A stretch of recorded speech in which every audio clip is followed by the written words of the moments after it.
baby. Oh, good evening, everyone. Guess what? Starship 11 is in space. It's circling. It's going around right now. It's about halfway through its almost full orbit, and it's going to splash down in the Gulf. So far, everything is going well on that flight. It's been textbook. The dummy deployments, went incredibly well. Everything's great. Meanwhile, while we're talking about that, Jared Isaacman is back on the table to be NASA administrator. Go figure that. He had a talk with Trump the other day. We'll report on that. The Senate just passed a record-sized defense bill in the 900s of billions, despite the fact that there's a shutdown going on. How do you do that? Michael's going to explain it to me in a minute. Not to be outdone, JP Morgan has launched a $1.5 trillion initiative to build critical tech over the next 10 years in our country. Now, we're also going to take a look at how VC is powering Seattle's space startup economy. And of course, the moment of the week, the chief of ESA said they need reusable rockets so they can compete with Elon. Well, yeah. And but then PitchBook puts out a report that says, you know what? If you're not doing an AI startup, good luck getting VC money. Well, you know what? We'll see how far we get with all these stories bouncing around like ping pong balls. From the news desk at the Center for Space Commerce and Finance, my name is Thomas Andrew Olson, and this is The Unknown Quantity.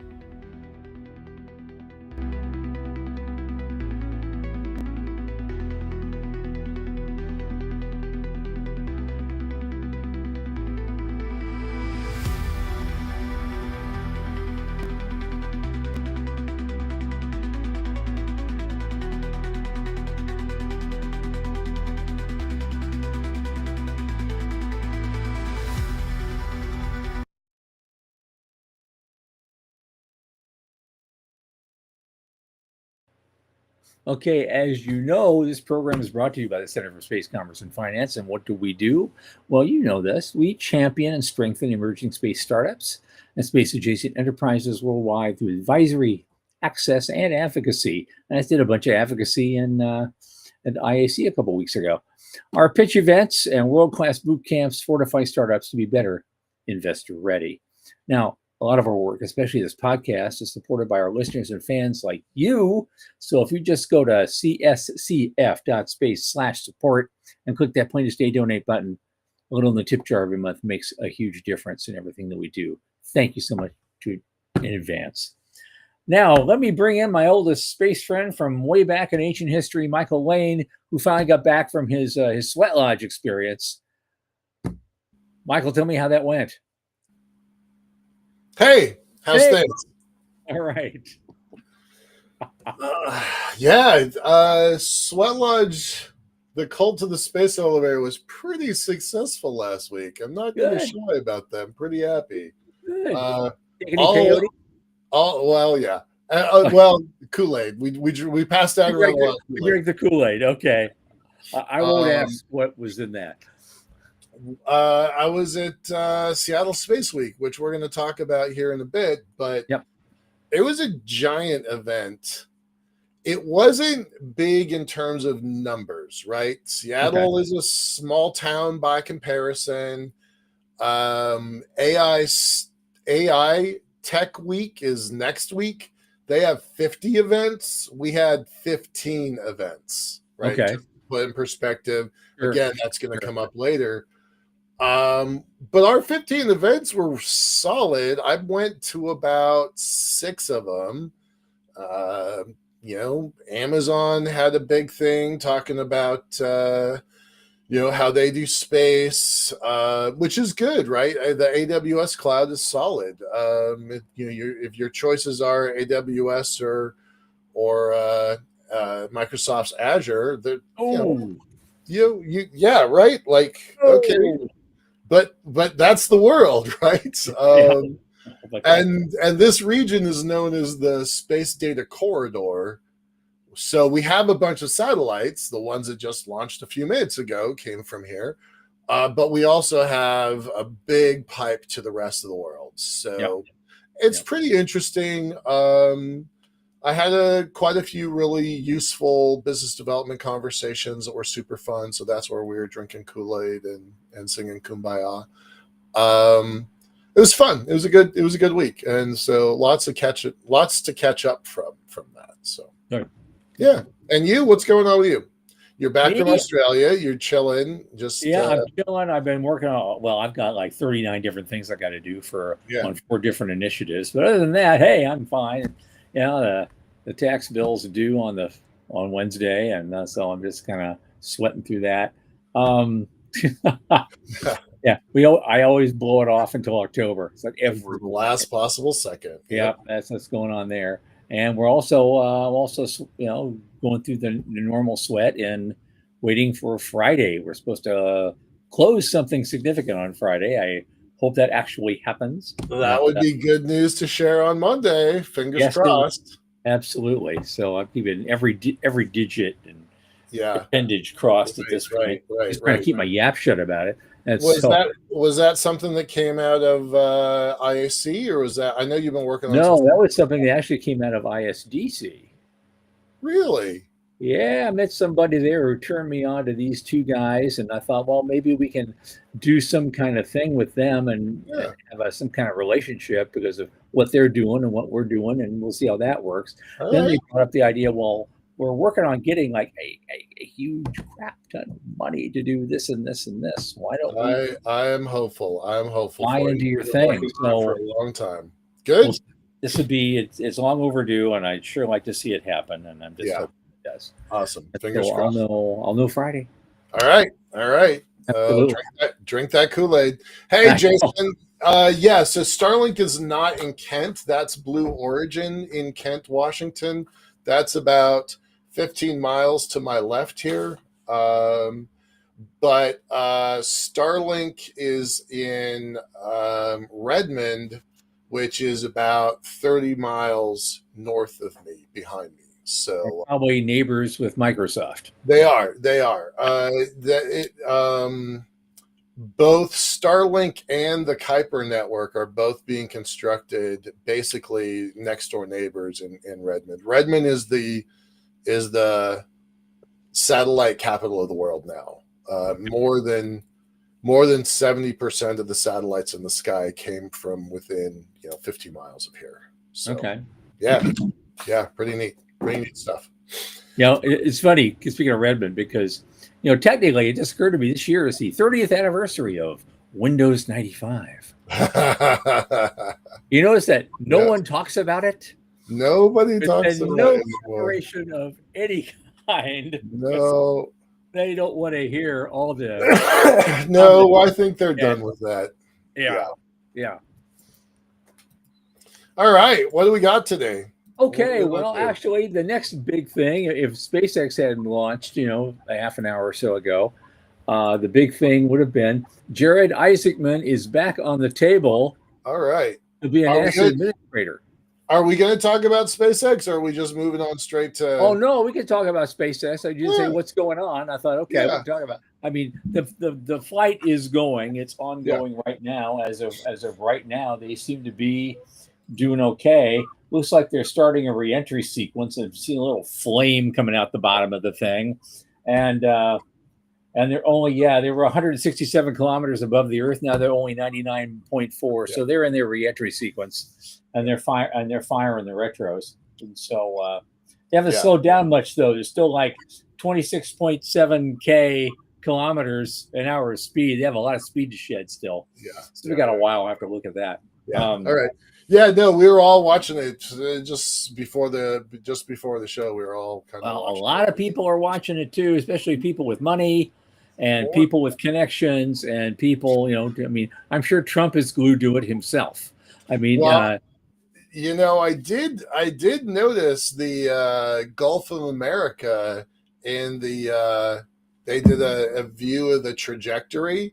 Yep. And where they're launching from Texas.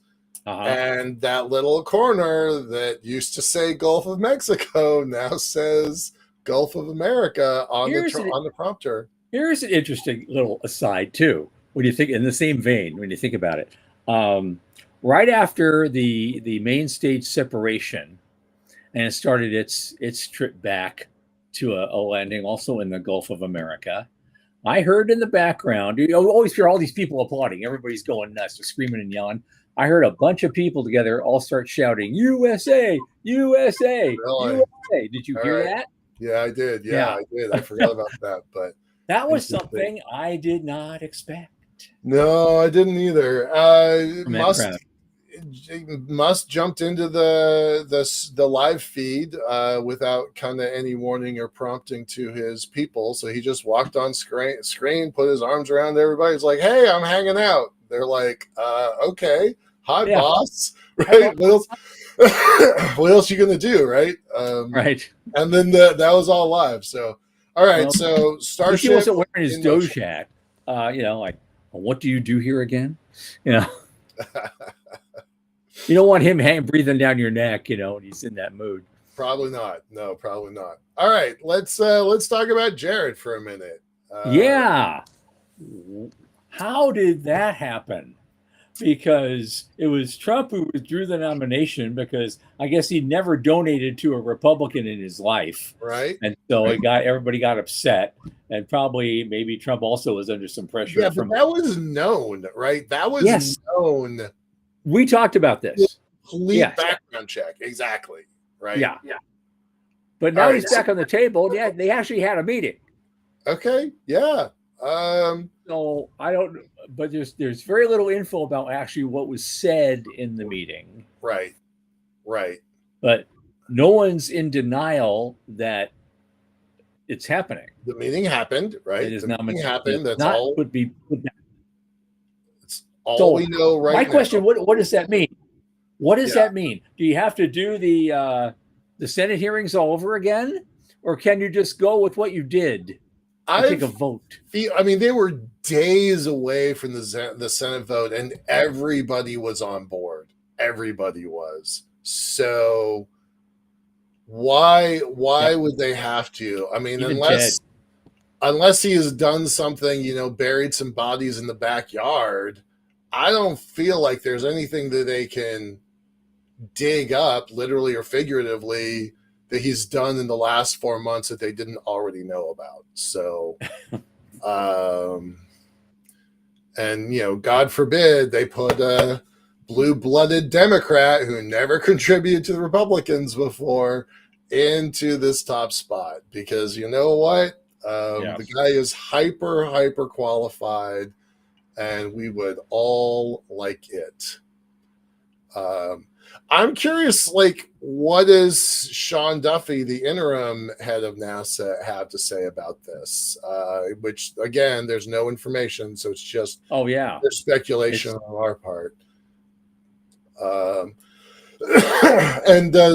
if Isaacman comes on board, does he have to conform with the policies that were already established by Duffy, meaning nukes on the moon, and 2026 and 2028 landings, and build a village? Well, I would guess that he's going to be on the same page as Duffy about a lot of things. I mean, when Duffy stood up there and said, doing it with SLS is not sustainable. It's not a program. We need to change our tune. Well, that's what Isaacman was supposed to be brought in to do anyway, change the tune. And so he'll be right there. Thank you, my predecessor, for breaking that ground for me. And now I can just go and freaking do it. Yeah. Quickly. Yeah.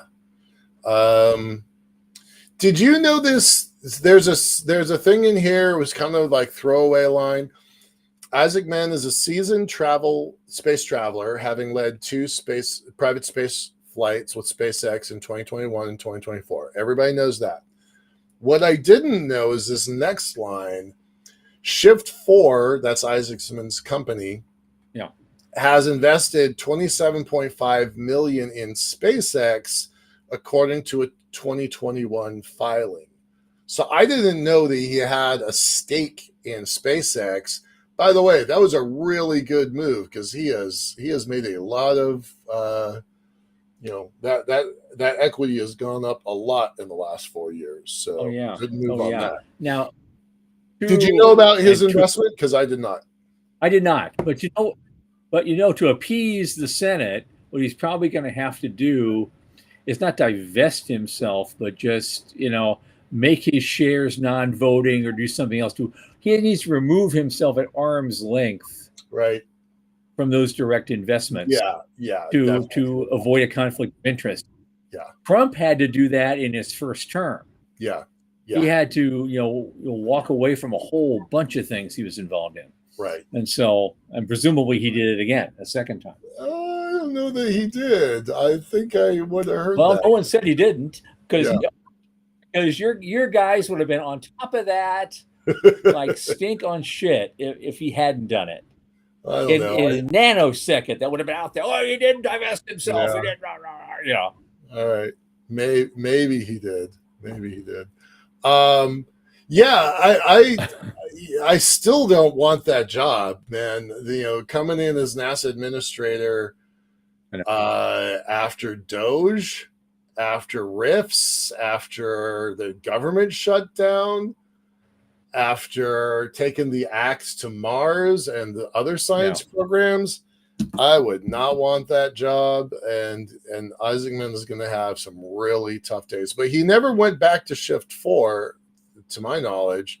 So he is a free agent. He can go. Right. He can step right in. So that would be cool. I'd love that. Well, we'll see what he does, because he hasn't done any press releases or anything himself. So we'll see where this goes. Maybe they're waiting until after the shutdown is resolved, and then they'll pay attention to this. This isn't the show for that, but that shutdown looks like it's going to be a long process. So yikes. Yeah. Yep. Well, we've had long ones before. Somehow everybody lived. Yep. I mean, the last long one was over a month. It was about 5-6 weeks. Yeah. Yep. But the thing is, you know what? We've been living on continuing resolutions for over a decade. Long time. It's insane. We haven't had an actual budget. So, Yeah. No, it's insane. And Sean is yelling at us to talk about money. Well, let's talk about money. Let's talk about lots and lots of money. All right. Let's talk about, well, we got another post here. I don't know who posted this guy, Justin Nerdrum. I don't know who he is. He's not in my network. This was a promoted LinkedIn promotion. And the opening line says, the Senate passed a $925 billion defense bill. The next line says this was October 9th last week. That was the $925 billion defense bill. Right. And it was only the defense bill, and it was only the Senate, so it's not an actual document that we can depend upon. It's almost just a trial balloon. It's almost just a trial balloon. But when the Congress comes back into place, I believe this will be the Senate's version. I wrote back to you and said, how do you pass a defense spending bill during a shutdown? Right, exactly. So this is not a defense spending bill during a shutdown. This happened just prior to the shutdown when the Senate was still in session. But I did think it was pretty interesting. I've been hearing rumor about some of this stuff. We still had a shutdown. Yeah, no, I know that. Yeah.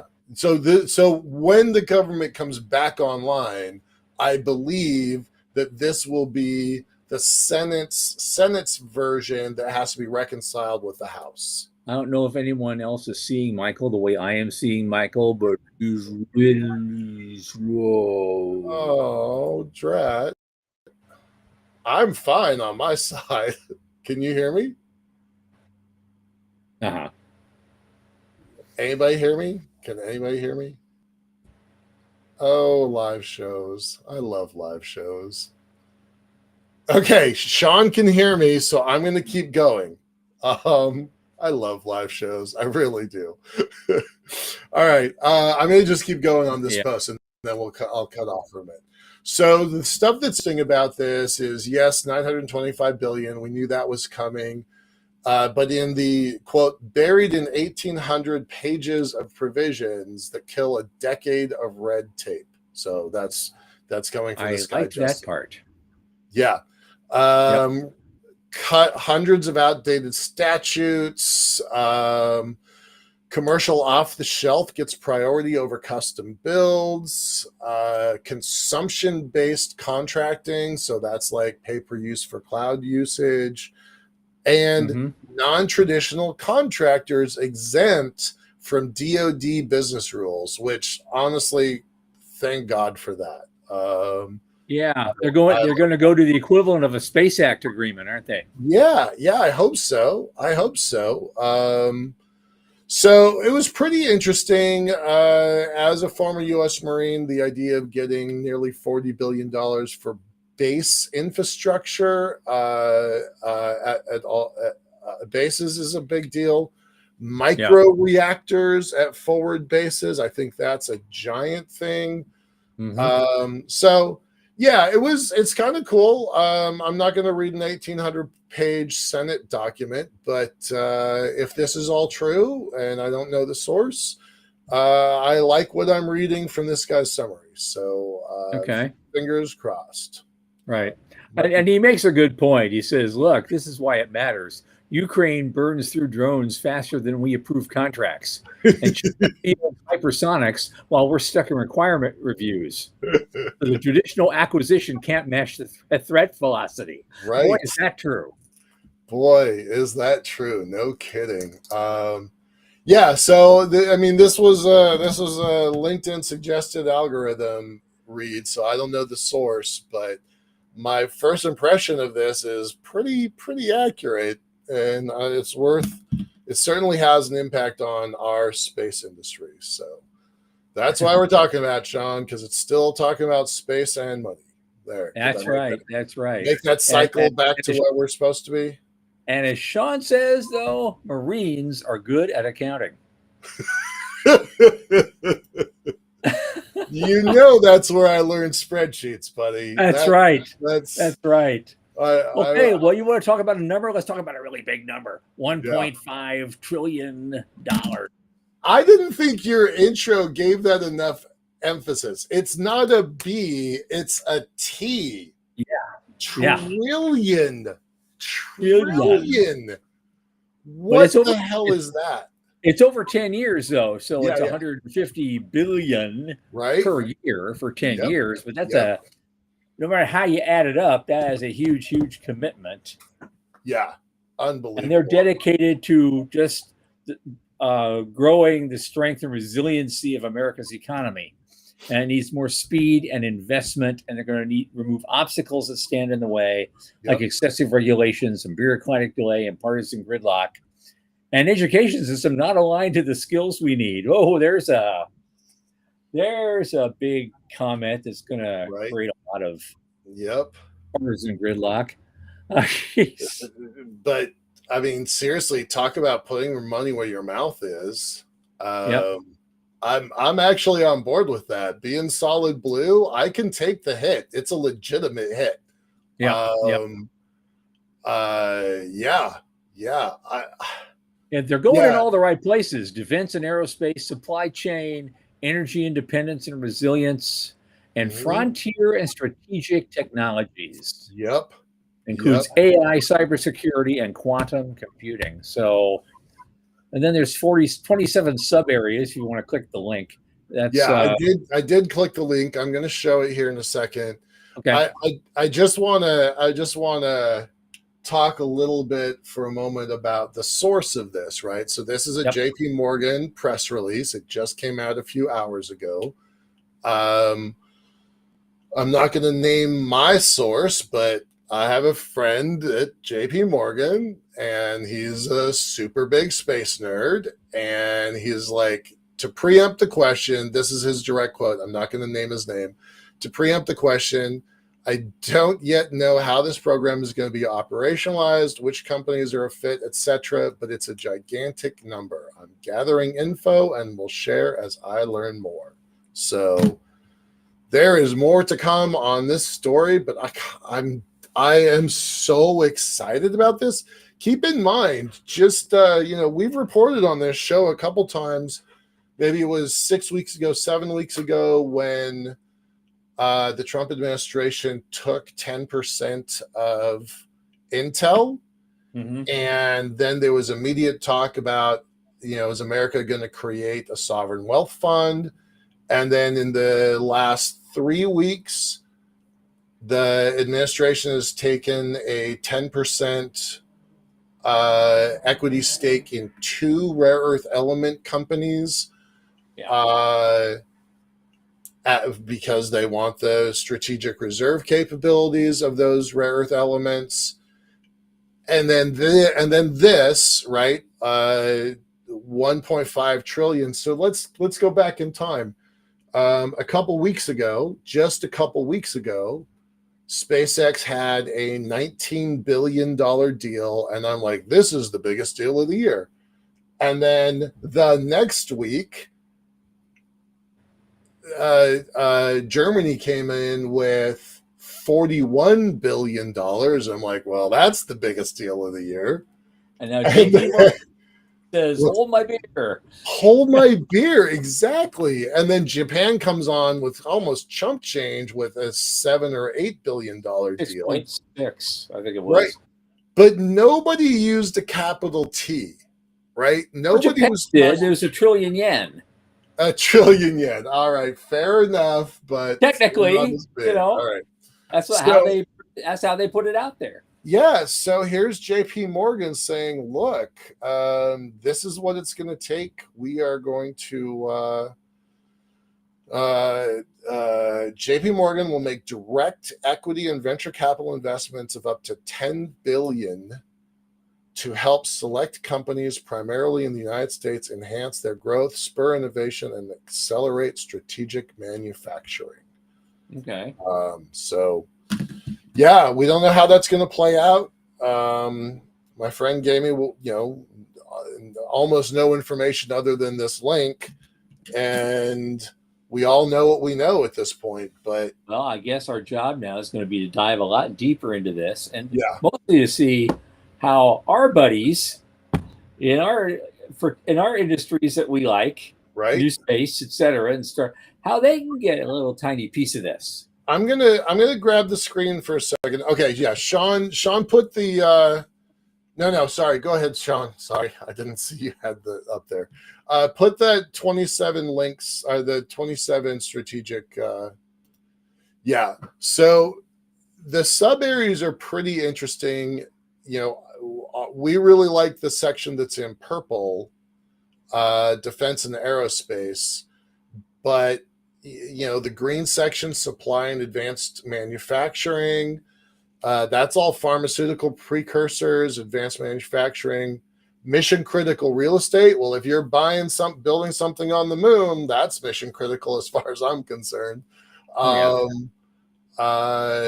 Critical mining and mineral processing. If you're going to the moon, that's so, like, you can read this stuff and say, oh, well, yes, there's the purple section that is just space launch, unmanned systems, spacecraft, etc.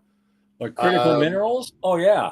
Yeah, right. And then they've got a section in orange, which is nuclear energy and distributed energy. That's all space. Solar is all space. Then there's frontier and strategic technologies, artificial intelligence, quantum computing, which Sean's always talking about, edge computing, which everybody this week has been talking about, building the internet in the sky, in space, which I think is a really fascinating idea. So all of these 27 sub areas, many of them come back to space technology, right? This is what Tom's always talking about, space scalable, right? You can build it for the ground and use it in the sky. Right. Yeah. They also have this thing called mission critical real estate. Now, they're being very practical in their description of it. Mm-hmm. It could include property on the moon. Yep. Property in high orbit. Yep. Or property in a Lagrange point. Mm-hmm. Yep. Yeah, it was an unexpectedly good day when I got this message. I was like, oh, well, that's neat. Yeah. So, uh, yeah, uh, $1.5 trillion. Yeah, they're. I'm going to read Sean's comment here. In 2020, while working at the bank, I read JP Morgan's space projection. They were seeing the evolution and getting ready to make its move. So that was 5 years ago, and here we are. Mm-hmm. Yeah. Yeah. And then Jason is saying on the chat that Alabama is getting retooled. It probably is. That's probably true. Yeah. Yeah. Yeah. If, Yeah. if Huntsville wants to stay in the game at Yeah. this point, Well, and they've got Space Command. By the way, I don't know if I told you, they did not get Space Force headquarters. That's still staying in Washington, D.C. We've settled that. Yeah, okay. On a previous show. Yeah, I don't remember if I had said that. Okay. I don't know who said Space Force or when, but I'll just let it go. It's Space Command, It is, and all the jobs that go with it. By the way. Yeah. The Space Command has been around for decades. It's been around for a long time. Yeah. So I don't know, $1.5 trillion. I'm going to say it again, and each time I say it, we get a bigger deal. So I'm going to say this is the biggest deal of the year. So now I'm daring the universe. I'm daring the universe to come up with another bag of money for space. So yeah. I'm curious to see how JP Morgan rolls that out. You know, how much of it is their money. Because they don't, it's important to note, their total capitalization of deposits only reaches slightly more than $4.5 trillion. So they can't put 1.5 trillion into this themselves. This has got to be them aligned with all of their customers and all of their investors to kind of reshuffle this money. So how much of this is JP Morgan's money versus how much is their clients' money? It's going to be interesting to see this roll out. I'm excited, and I don't have a front row seat, but I'm going to get as close to this as I can. So we'll see. They're probably going to have a similar. I'm going to guess they're going to have a similar strategy to what the old Colony Fund initiative had. Yep, that's most of it's pretty plain vanilla. Then but that's very venture oriented and very risky. And then you have a little tiny piece that's like adventure oriented. They may lose their shirt on it, but it's worth the shot to do it. You know, most people, like I've known you for nearly 30 years. Most people don't know what your fund was about. So why don't you just kind of give a 2-minute commercial on what that thing was intended to be? Well, it's now ancient history, but it was basically the precursor for what equity crowdfunding has become today. Mm-hmm. We didn't have the tools to do the job. I had this vision because it was in 1999, 2000. I was working on this, and we seemed to be we were just having this kind of kumbaya moment back then. And we're all thinking we're heading into the 21st century. We all want to do great things. The Mars Society just been founded, and everyone was all excited about that. And I thought, okay, how are we going to pay for this? Because not every government in the world is going to want to put money in this. But what if people all over the world could? What if we could crowdfund our own future with a large kind of equity crowd fund that would be any mom and pop could put in $1,000 minimum, and not more if they didn't want to. And I looked at that as the equivalent of 19th century mining stocks. Yeah. You buy these things and you sit on them for a generation and bequeath them to your kids, and they find themselves, filthy stinking rich one day because you're investing in all these different things. It's been going on for decades. It's not like your typical VC fund or an angel fund that might expire after 8 to 10 years. And you need to grab those returns and grab them quick and move on to the next thing. Yep. This was something for people with dedication, faith, and patience. And we put those words exactly on the website. Right. And that's what it's really going to take. And as it turned out, we were right. You were right. You were right. We had 25 years early, but you fast were right. forward 25 years. Dedication, faith, and patience is the only thing that got us to where we are right now. Yep. Dedication, faith, and Forgive me the patience. rant. The only thing I wanted you to rant. But our Preach, brother, preach. okay. If I was starting Okay, well, from zero, and I was trying to build, let's say, a space elevator company, Morty, I would seriously consider the plan that Tom just outlined. I really would. Yeah, it was a good plan. So faith, dedication, and maybe patience. they're using it right now. Yeah. I know Starbridge Capital used some aspects of what I was proposing back then, Yeah. and they even gave me credit for it. It's the only company that did. So yeah, no, it's real there. yeah, we're just way ahead of our time, and mostly because in the early 2000s, everybody's yelling at me, "What are you going to invest in?" Right. And we were looking at stuff. It's now like you'd have your choices, right? Yeah. now, oh God, now you can cherry pick all sorts of interesting things, and a new one comes up every week. We had 8 new ones come up from the kids, just 2 weeks ago in Australia. Sydney, and they were all brilliant ideas, all of them. Yep. Far greater than I ever expected. I thought 2 or 3 will come out kind of interesting. No, they were all like great. Yep. And so it was one of my favorite type of events where I really make the judges work for it. Love it. They had to really sweat their skulls to figure out who we're going to give this to. Shit, they're all good. Well, I hate to throw some rain on that parade, but let's move over to the TechCrunch article. If you're not an AI startup, good luck raising money from VCs. And oh my God, is that true? Oh my God. I know VCs, they already poured 193 roughly billion into that industry so far this year. Right. Out of a total of 366.8 billion, according to Bloomberg. And that's 2/3, just a little more than half. Yeah. Of everything the VCs have put out so far this year have gone into AI. We thought last week when you did the space capital report, it's like, holy crap, 5 billion in a quarter in 90 days, 5 billion moved into our industry. Look how badass we are. And then AI comes along and reminds us, Walmart last week comes along and reminds us that our industry that we think is really, really cool is only a small piece of a very big ecosystem. Yeah. But at least we're there. Yeah.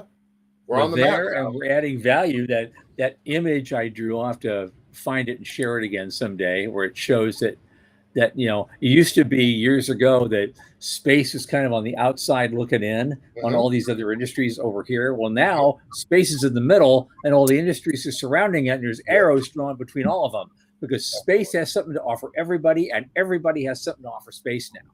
And that's happened too. That was my prediction in 2008. Yep. And that was also part of the Colony Fund thesis, right? That in the same way that you used to say internet company, that there was such a thing once upon a time as an internet company. Right. Now currently there are space companies, but fast forward into the future, there won't be a distinction for internet companies, and there won't be a distinction for space companies. It's just going to be, you are a company that has a space strategy. You're a company that has an internet strategy. Yeah. Right. You're a mining company you're a terrestrial mining company that has operation on the moon. Yeah. Right. Yeah. Which is going to happen. Mm-hmm. Probably out of that 1.5 trillion. Somewhere. Right. Exactly. I'm thinking. Just thinking. Oh my God. $1.5 trillion. You could build my entire elevator out of the interest payment on that much money. Right? That's a lot of money. We need to get our crew together. We need to start making pitches, man. This is and get all our guys. The guys who are building companies, guys like Joe Luttrell, Guys Yeah. like that. Guys looking Yeah. for expansion capital. I already know Yep. one other guy who wants to do expansion capital. And so we tie all this together. And it's like we're making connections now, and which is what we do. We actually do that for Right. everyone. Yeah. Yeah. Yeah. Well, and Jason's like, how much capacity could we push, right? If we got all of our nerd friends together, how much capacity could we influence or control? Right, right. We'll never know until we try. Yeah. Yeah. So we got the winter. Yeah. It's going to be this winter is going to be pretty interesting. You've got some good news coming your direction. I've got some good news coming my direction. I think it's going to be interesting. This is going to be a Meanwhile, good winter. meanwhile, Sean wants to see a caterpillar on the Yeah. moon. The Yep. problem is the new caterpillars for a long time now, they've had that black box in there, and they want to do the software upgrades themselves. Right. Yeah. And your caterpillar just stops dead in the middle of the field while it's doing that. And so, yeah, good luck with that, especially with that 1.5 second differential. Yeah. Yeah. I want to see that. Yeah. Yeah. So I don't know what the deal is. AI is sucking up all the oxygen and all the cash in the room, but here in Seattle, they're very blurred together. Those things. The AI companies. Right. The AI companies are definitely thriving in the Seattle region, but the space companies are good, right? They're, yes, everybody in this industry is missing money. There was a very interesting talk. We're going to try and get him on the show. I can't think of what his last name is. His first name is Yuk, Y-U-K. He is running a insurance company that is focusing on space, but his mission is bigger than that. His mission is, look, there's a money problem in this sector. If you're a mining company or a farming company or a manufacturing company, you build your factory, you sell your product, and you go to credit organizations. Thanks, Sean. His name is Yuk Chi Chan. You go to credit facilities and you ask for a loan, right? You've got your farm as collateral, you've got your factory as collateral, you've got your inventory as collateral, and you just ask for a loan.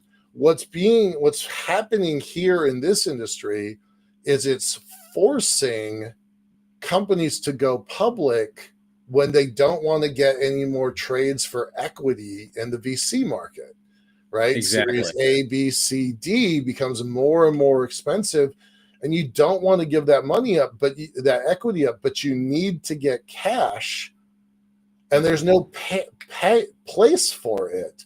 He's like, the money is in the insurance companies, and if the insurance companies see this industry as a real industry, you can get money. So it was a pretty revelatory conversation. We're gonna bring him in to be on the show and let him explain in his own words. But it was eye opening. Yeah, well, that's another thing that nobody else wants to talk about a lot. We bring in the lawyers. And now we're going to bring in insurance guys. Yeah. This is going to be okay. Let's go. Yeah. Because up until now, we've been using captives. If they had any insurance at all, they set up their own captive. Yeah. Funded it independently. So, but regular mainstream insurance off their mainstream insurance grid, that would be a huge new and better move. That would be so much money, like more than I have ever imagined in this industry. Well, more than JP Morgan has even. Right. Yeah. A lot more. Yeah. A lot more. Right. Yeah. So maybe it's time to have an industry grow up and get the insurance people involved. I'm pretty well known for the phrase, if you can't insure it, you can't build it. and and so I immediately made a friend with Uke when I said that. I'm like, well, yeah, because Tom, you and I have finance backgrounds, right? Yeah. So we know how some of that stuff works. Yes, it's all dusty and 30 years old, but yeah. Right. Yeah, so that's J.P. Morgan and TechCrunch. What else you got? What else we got? Well, let's see. I had something here. What was it? What was it? What was it? Oh yeah, there's this thing on GeekWire on Oh right, how yeah, venture capital is powering Seattle's space economy. yeah. Let's talk about that for a bit. So there were actually 3 or 4 articles. Um, GeekWire covered some stuff. Alan Boyle covered some other. A guy named Julius for the Seattle Today magazine. There were reporters all over at these events. Well, that's what I was thinking. The event you went to is a huge event, and Yeah, it's probably why articles like this are coming out now, because some folks are waking up and saying, "Hey, Seattle's become this hub yeah, in the country for Mhm. innovation, like Colorado or Texas, Yep. and in a lesser way, Florida." Yeah, Before it it's pretty interesting. Yeah, nobody thinks Florida when they think space. Why would they? Yeah, I know. Or space innovation and entrepreneurship. That's where no one's building a sense of community there. And I still want Space Florida to explain themselves on that topic. That's a really worthwhile question, right? I know Craig Bearwalt runs the Seattle Space Happy Hour, and he's built this hobby, because it's not his full-time job. He's built this hobby into happy hours in LA, San Francisco, Denver, Washington, D.C., and Florida. He's got like 7 sites now. But he's a Seattle guy. He's like, nobody is building this sense of community, this sense of partnership.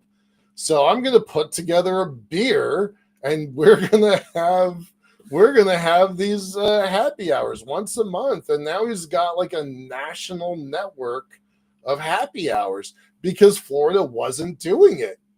Texas wasn't doing it. So our Seattle guy who's like, opening in the market, I'll do it. So yeah, we do. We have a really good community here. ISU really pioneered a bunch of stuff. Sean's like, they think mouse when they think of Florida. Yeah, well, it's right. true. So this GeekWire article is cool. There were several articles that were all pretty interesting. This guy at the bottom, the younger guy, is our friend Chris. We've had him on the show. That's right. I forgot we've had him on the show. He smart kid, young, trying to build something good. Had a really good set of panels and events for himself. The Seattle ecosystem's pretty strong. I'm glad to be here. I'm just far enough outside in Tacoma, I'm just a little farther south, so I don't go to all the things. But yeah, it's good. Yeah. Yeah. And while we've been yammering about all this, I guess Starship 11 came down okay. I haven't seen any report that says, "Oh, it blew up and it's a terrible disaster. Oh, the humanity." I haven't seen that. So we're so busy in our conversation, I forgot to look over here and see what's going on. And now it's just the SpaceX logo and a blank screen. So I guess they're done broadcasting. Yeah. Well, you had the duh moment of the week. Tell us about the duh. Oh yes, yeah. Well, it's just for the title alone. There's a Space Daily article from a couple days ago, and the chief of ESA, Joseph Aschbacher, said that Europe needs reusable rockets to catch Musk's SpaceX. Again, the Oh my duh god. moment of the week. I mean, they had a year-long hiatus when they didn't do anything, and that ended with the first launch of the Ariane 6, Mm-hmm. but it's not reusable. Mm-mm. And Mm-mm. now he's saying we have to really catch up and make sure we come to the market with a reusable launcher relatively fast. Well, who are you going to pay to do that? You're not going to pay Ariane Space to do it. They don't care, Right. obviously. They have no incentive. Alessandria doesn't care. I'm just Uh-uh. looking at Airbus doesn't care. No, there's what's that German rocket company that's trying to get off the ground? Oh yeah. They might care, but they're too small to date, and are still trying to get the bugs out. Right. If you wanted to include now in terms of ESA, as far as ESA partners go, the UK is still in there. Yeah. Yeah. Even though there was Brexit, the UK stayed into ESA network. Oh, And I so forgot that. there's a couple of Yeah. British companies like Skyrora I'm thinking of Right. Yeah. that might Yeah. be able to make a difference. And there's a couple of others that could, Yeah. but no Euro-based ones are going to pick up the slack right now. So he can say all these right things, but he should have said them 10 years ago. Right. Right. I They're mean, like, the Falcon 9 has 100 launches this year alone, yeah, bonkers. and one of them's been reused like 20 times or something now. It's insane. Yeah, I don't know how they think they're going to catch up, but it comes back to that thing we keep talking about: sovereignty, right? Nationalism, and Yep. yes, ESA is more than one country, but if they don't figure out how to get their own stuff into the sky, they're going to have to piggyback with us. They certainly aren't going to the Russians anytime soon. No. And I don't think they're going to China. So either they figure it out themselves or they're paying somebody else to do it. Well, it's something Scott Adams used to say years and years ago, one of his books. It's called The Dilbert Future, I think, from 1996, maybe. And he said, if you're not making your own stuff, you're at the mercy of those who make it for you. Yep. Yep. I do like this. So he's talking about the ESA's Ministerial Council in Germany next month. We're on the right path to getting this done. Of course, they're making they're having that meeting in the same country that just reported $41 billion over the next 6 years to put in the next 5 years to start building their own industrial capabilities in space. So I suspect there is more to this story. And I'm not saying you should put these two stories together, but I am conjoining these two stories where Germany commits $40 billion and ESA says, hey, I think we need to have our own capacity. I'm just going to make that bet. I'm going to sit on that prediction, and we'll wait to see what happens next month or the month after that. But yeah, well, what got everybody started in building their own capacity? It was a long time ago, actually. It started with ITAR. oh, you know what I think about ITAR. The Italian satellite industry were buying these really high-end components for their satellites from 3 U.S. companies based in the Northeast. Yeah. Once ITAR kicked in, they couldn't get those components anymore. So guess what? They built their own factories and started making them themselves. Yep. And now you have 3 companies in the Northeast that are struggling because they had this great international export contract and adding to the balance of trade for this country. And now they're struggling if they're even in existence anymore. I have said it many times that ITAR is the best rule if you're not an American company. Yep. Our guy at Equilibrium just said that absolutely. I went to Australia because, I wanted to work in America. I wanted to work at American companies. I wanted to learn everything and build shit. No, ITAR sent me to Australia, basically.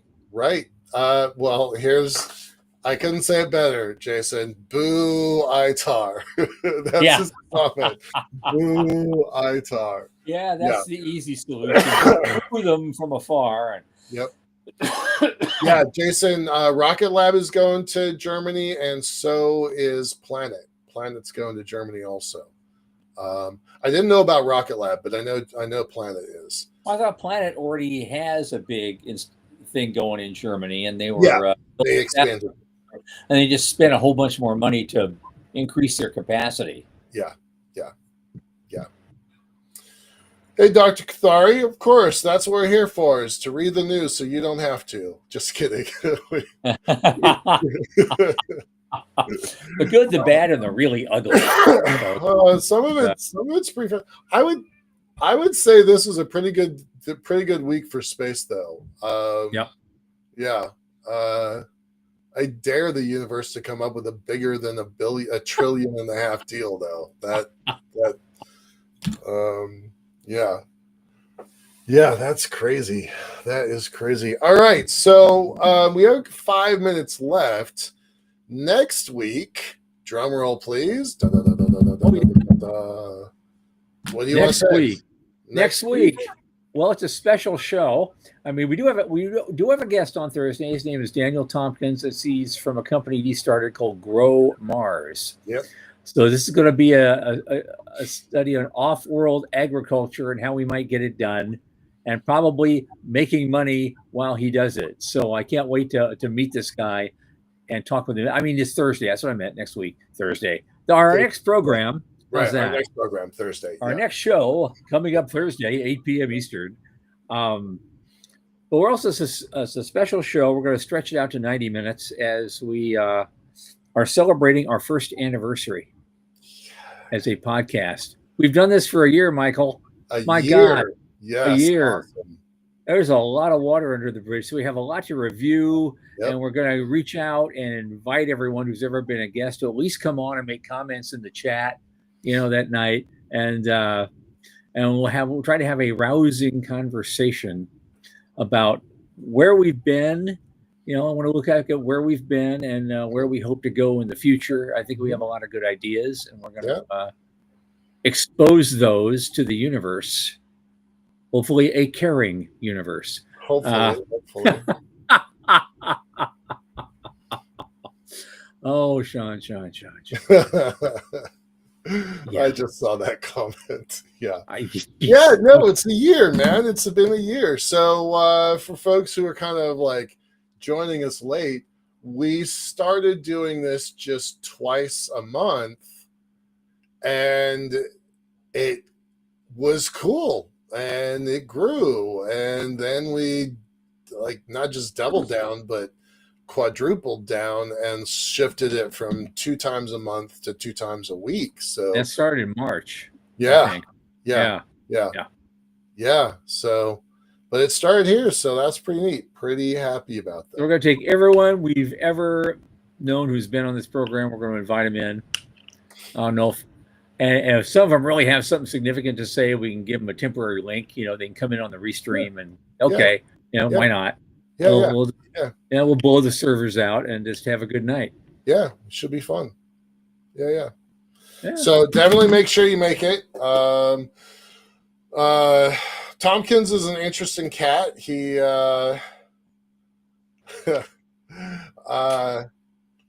you never know who's going to show up. So there's Daniel Tompkins, just super excited guy who wants to talk about growing stuff. He's sometimes known as the plant whisperer.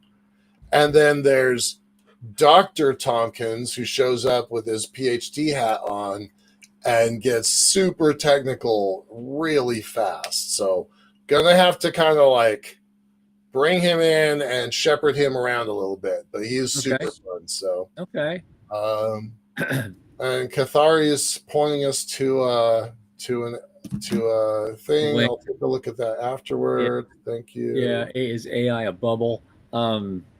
There's another guy I've been chatting with on LinkedIn lately. He has all sorts of interesting things to say about AI and writes whole articles about it. It's not appropriate to, he's not a space guy, so it's not appropriate to invite him on the show, but I would if I could, because this guy is wicked smart. I'll give you his name later. He's guy Chip something. He's but he writes a lot of very just focused at the target articles about AI and where it's going and why it shouldn't be going the way it's going, and goes into a deep analysis of why. This is, if you want AI to be really AI, this is what it needs to do. Cool. And it's not doing that. It's doing this over here, and everybody's focused on that. And you're never going to get where you want to go that way. You need to go over here. And so it's Interesting. he's written a bunch of articles on it, and they're all worth reading. The guy is sharp. All right. Time to say goodnight, y'all. Appreciate y'all. Appreciate it. Appreciate it. Come on in again. And of course, for Michael Wayne and Sean Key, I am Thomas Andrew Olson from the news desk at the Center for Space Commerce and Finance. Keep watching the skies, folks. They're coming.